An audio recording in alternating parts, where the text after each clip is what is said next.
Hi, welcome to the AIM on MS&T podcast. If this is your first time listening to our podcast, first off, welcome. We are happy to have you. Second, AIM stands for Academia, Industry, and Military, which are the main sectors that make up Central Florida's modeling, simulation, and training community. On our podcast, we talk with different leaders in the MS&T community. We also talk about all the cool and innovative things their organizations are doing, trends that affect the MS&T field as a whole, and keep you up to date with what's going on. If you're not a part of the modeling and simulation community, we hope to share some insights about this important sector of Orlando's economy, which ranks just behind the theme park and hospitality industries.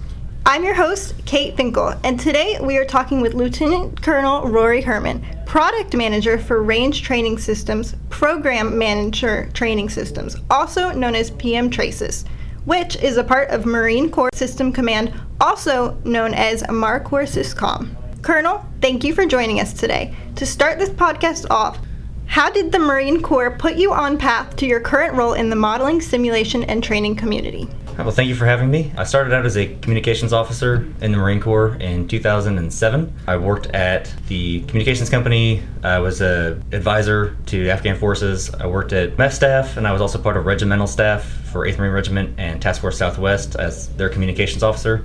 But in between those operational tours, I had recurrent tours with Marine Corps Systems Command on and off. So starting out as a lieutenant, worked on hardware and software projects. So I had time with learning about, both from the communication side and from the acquisition side, how the hardware and software are brought together to create an effective capability.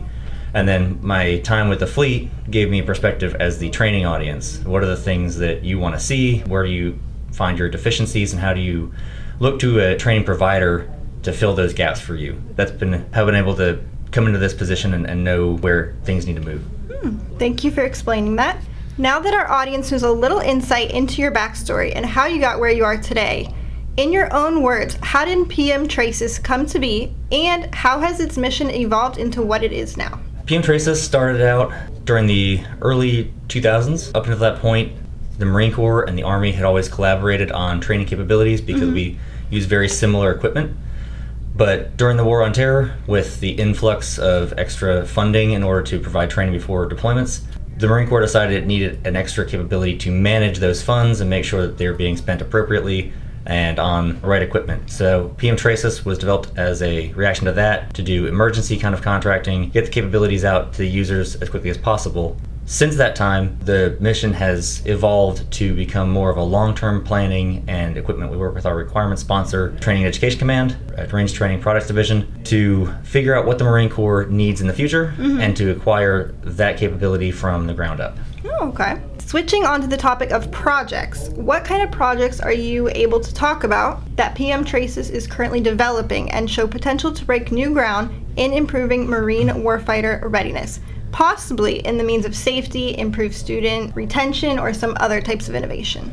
So on the range training system side, we focus on the physical, live training capabilities that Marines use every day. So we don't focus as much on the simulation side of things, although we do interact with the side, which I'll get to. But we focus on the capabilities you either use on a live fire range or against another thinking adversary. So for example, we have the Force on Force project, which is, we kind of jokingly refer to it as high-tech laser tag. It adjudicates your tactical engagements. Okay. So that way when you pull the trigger, it's not somebody telling you you hit or missed. The system can actually tell you whether or not you hit or missed based on not only did your laser make contact with the target, but also it knows the distance to the target.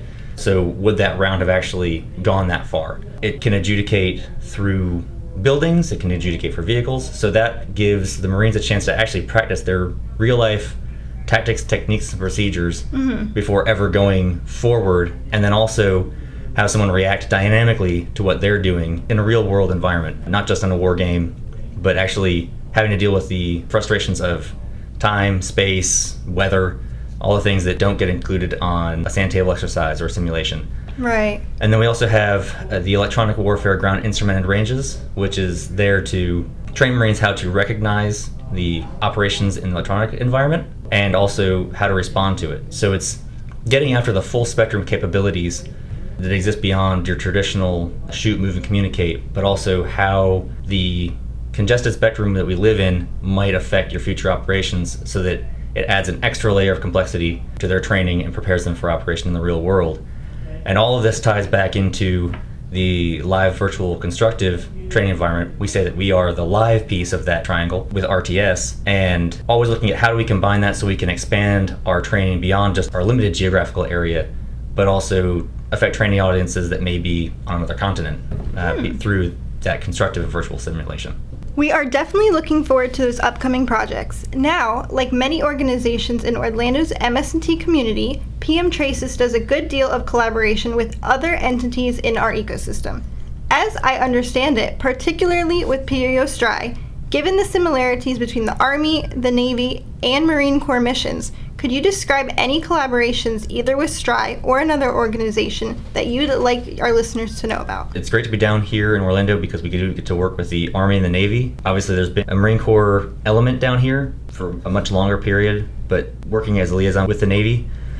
But right now, we work with them because our requirements are so similar. There's several ways where we can influence each other. For example, some technologies are a one-to-one relationship. So for example, with the Navy, we have the underwater egress trainer.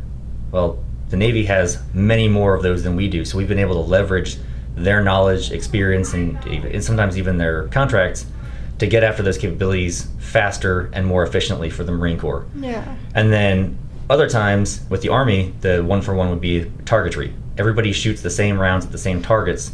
So when they do developments on targets that we might like in the future, we're able to leverage that and get a better price for both the taxpayer and a better solution for the Marines that lasts longer and is more resilient.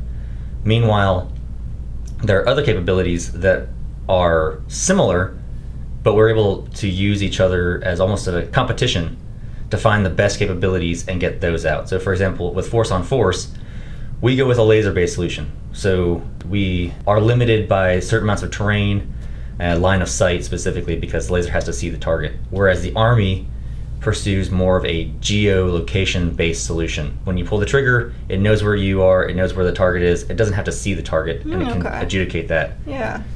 There are benefits and problems with both of those solutions, so we're able to leverage each other, and it doesn't have to be an either or. It can be something where you pull the best from both. Right. And so we've been able to give them ideas on technologies we've seen that we are going after that they may be able to use, and also pull in some of the capabilities they've found that solve problems that we know that our solution will never reach. So how do we integrate that to create a better holistic piece? Looking at the big picture of the global stage, what do you see going on in the world in the current moment, for example, areas of conflict, near-peer competitor activities, etc., that you think presents the most likely scenario that Marines need to be prepared for and trained to handle right now? The most important change that I see coming down is distributed operations, because of the unmanned aerial capabilities that are so common nowadays, even with civilian capabilities. Same thing with advanced intelligence and surveillance capabilities. Google can see your house and your car and its imagery. So there's no reason that even a low-tech competitor wouldn't be able to look for your locations and influence you anytime that you aggregate. And so now we have to teach Marines how to disperse more than we ever have before. And thankfully, force design has already directed us towards that end. But now we actually need to start doing the training that simulates that and forces Marines to get into that mentality earlier. And that's something where, as I mentioned, between our live capabilities and the virtual constructive, we really can push the geographical bounds in ways that we haven't before. And that gives Marines the opportunities to not only train with audiences and partners that they didn't in the past, but also train at distances and have to work through those problems in a safe environment back home before they have to go forward. Kind of staying on the same topic, what things do you see having the potential to have the most impact on PM TRASYS and their mission, and how it trains Marines in the near future? And to clarify, I don't necessarily mean potential conflicts, but these considerations could also include things like business trends or new emerging tech that could change the training game in the future. Well, one of the things that I've seen since I've been down here at PM Training Systems, especially going to ITSEC and some of the other industry conferences, which has been a great opportunity to see the state of the art, is that there is especially from my perspective, a large shift over to the simulated world, modeling capabilities. It is definitely a growth industry, but sometimes that leaves some of the more classical capabilities, live fire training, your atmospheric effects, smoke generators, sound generators, things that increase the realism for the Marine who's on the ground are becoming a little bit fewer and farther between. This last year I did see a lot more of that at ITSEC, which was great to see, and I hope that trend continues in the future so we have a nice balance of both the real and the constructive. Yeah. I also see from the military side, the environment we're going into, not only are we upgrading all of our training capabilities, we're also simultaneously moving towards that force design and distributed operations, so we're upgrading all the other capabilities. So there's always a balance, hard decisions have to be made, and that will influence what capabilities we're able to get working along with our requirement sponsor to find the right thing for the right price. As we come to an end of this podcast, we'd like to end on this one last question. Given everything you've learned on your own professional journey in the Marine Corps, what advice would you give someone who is interested in pursuing a career in this area? To put it in another way, what do you wish someone had told you when you first started on the path that led you to where you are now? I think the advice that I would give would be to focus on the big picture and not just one technical area, but to learn how that affects people in the field. I feel like my background, having been the one receiving the training, gives me that perspective to see how small changes in technologies can influence what you're able to do and not do in the field. And so understanding the broad spectrum and also how we plan to change, how we operate, and just the changes in the world gives you a better idea of how you can direct your studies and your development in the future. I wish I had spent more time studying some of the AI and some of the more advances in computer science, because those are definitely going to be influential in how we create new training capabilities in the future. So I think that anybody who's interested in getting into that should look at those capabilities, but again, always in relation to the broad spectrum of Marine Corps operations. That is great advice, and hopefully someone out there listening was taking some notes. I just want to say thank you for joining us today and sharing your story. For everyone listening, to keep you updated on future events in the modeling and simulation community, check out our website, teamorlando.org. You'll also find us on LinkedIn, Twitter, and Facebook for more recent news and upcoming events. If you're interested in sponsoring an episode of AIM on MS&T or being a featured guest, please reach out to Team Orlando News. The link will be below. We are now going to end this episode here. Again, I'd like to thank our guest, Lieutenant Colonel Rory Hermann, for joining us today, and we hope you enjoyed this episode. Don't forget to follow the AIM on MS&T podcast on your platform of choice, and we will see you on the next one. Bye!